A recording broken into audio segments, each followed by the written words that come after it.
I don't know what happened with this entry, but something is definitely off, like my lighting. I don't know what happened with Little Nightmares 3, man. Like, I'm not a game developer, but I am a Little Nightmares fan. Every year, my daughters and I get together and we play spooky games during spooky season. So Little Nightmares has been one of those games that we've relied on to freak us out and go to bed scared. Now, over the course of these spooky months, over the years, Little Nightmares has become the best option because it is not too creepy. Oh, yes, it is a little bit to the point where my daughters 10, she'll kill me for if she heard that, and 14, it's not enough to freak them out to the point of trauma. You know, it's like a little nightmare, you know? Well, naturally, we became excited for Little Nightmares 3. In fact, we became so excited that we actually completely went on blackout and avoided all trailers. We saw an announcement and we decided we don't want to see anything else about this game. We just want to play it. To be honest, on this channel, I only like to crit what I love. I like to talk about the things I like. That is a natural thing. I almost didn't make this video. In fact, I don't even have notes. The only time I write notes for a game is if I actually really enjoy it, to the point where I have to pause to jot down something that mesmerized my eyes. Now, I'm not gonna sit here and say Little Nightmares is a shit game. It's not.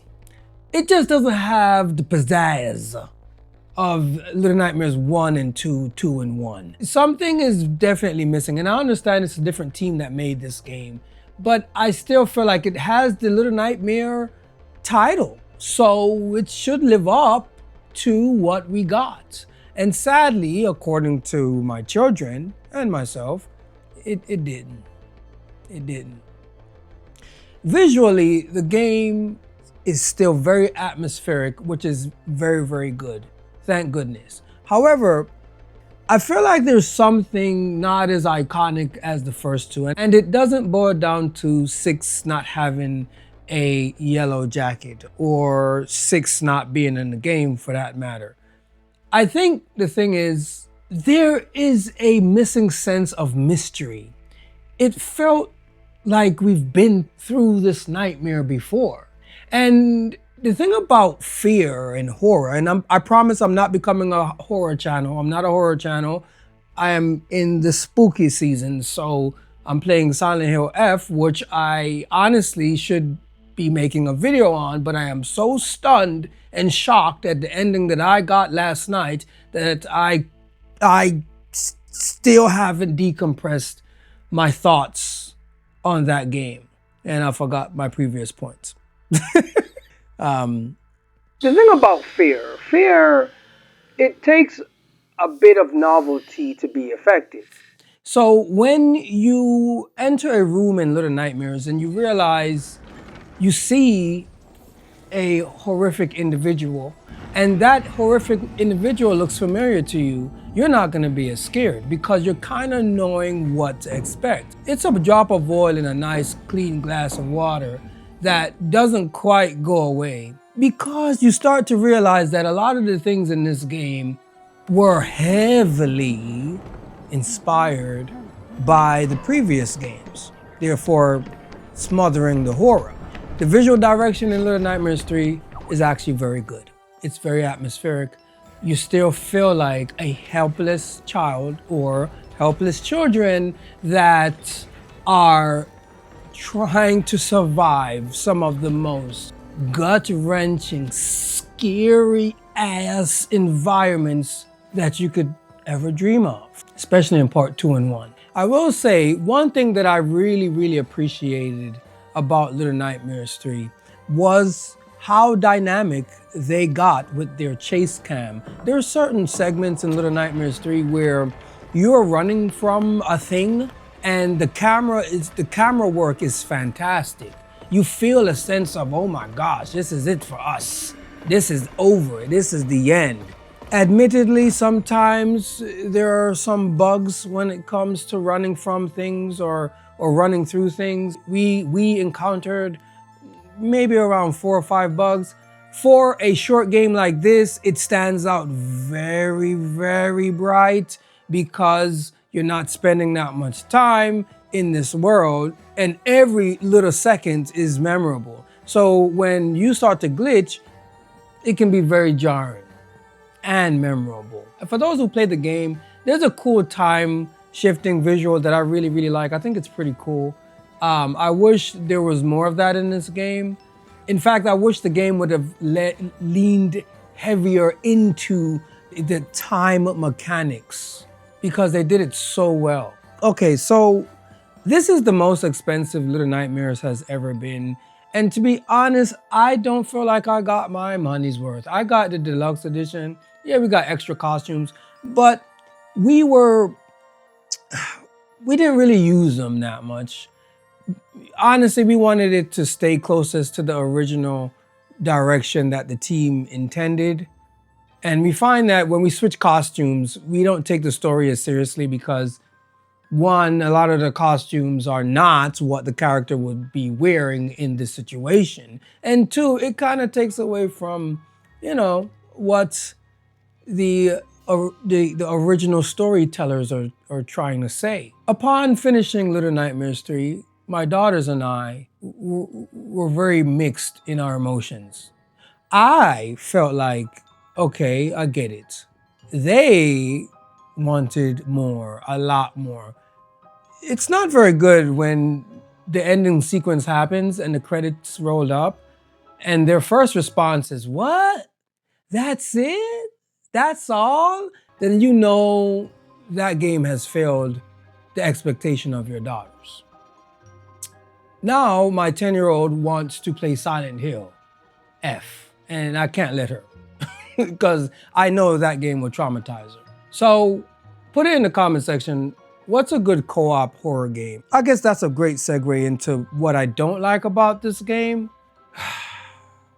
And this sucks, man, because everyone's complaining. And it seems like nowadays, especially on YouTube, most games come with a horde of complainers. But some of the complaints here are very justified. In particular, when it comes to co-op. Okay, Little Nightmares crew, Little Nightmares devs, when you show 2 little children running around in your game in these horrific environments, you made it appear to seem as if the game should be couch co-op, meaning you and a spouse or a loved one or a parent or an enemy should share a couch to be horrored, to be tormented together by your game. This game only has online co-op. Why? Well, according to my research, it was because the developers wanted to keep the atmosphere.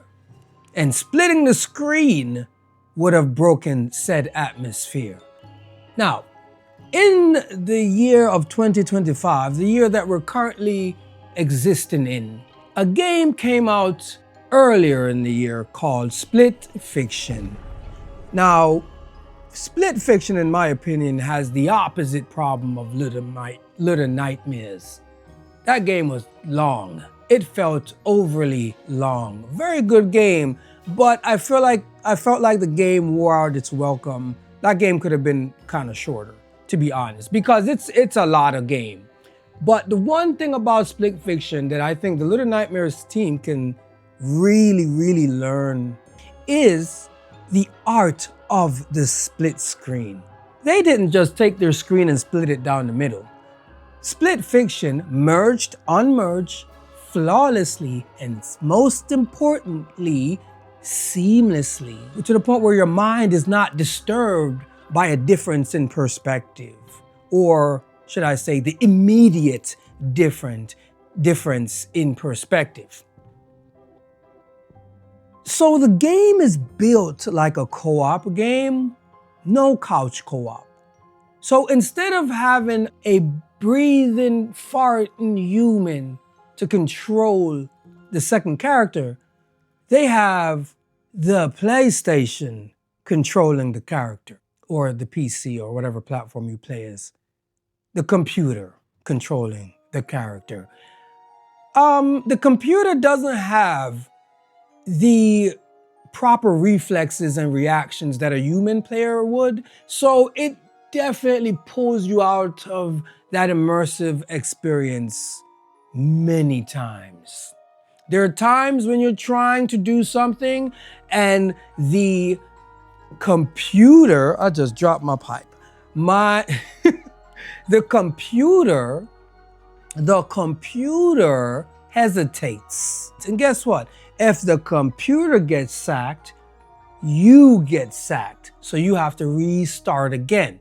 Another annoying thing about this co-op companion is the fact that they give too many hints for what you should do when you are stuck. Part of Little Nightmares is getting stuck on these puzzles. The puzzles in Little Nightmares are kind of murky, meaning you're not gonna know exactly what to do. It takes a little sniffing around to figure out, oh, I have to pull out this drawer to climb to get to the thing to pull the switch. Sometimes this co-op partner would just run over to the cabinet and do the little boosty pose for you to jump, giving away all tension that puzzle was trying to set up. Again, I am not a game designer, but I am definitely a player. And the fact that your character, your companion character, that is supposed to be a second player, is ruining that experience is a major deal. Man.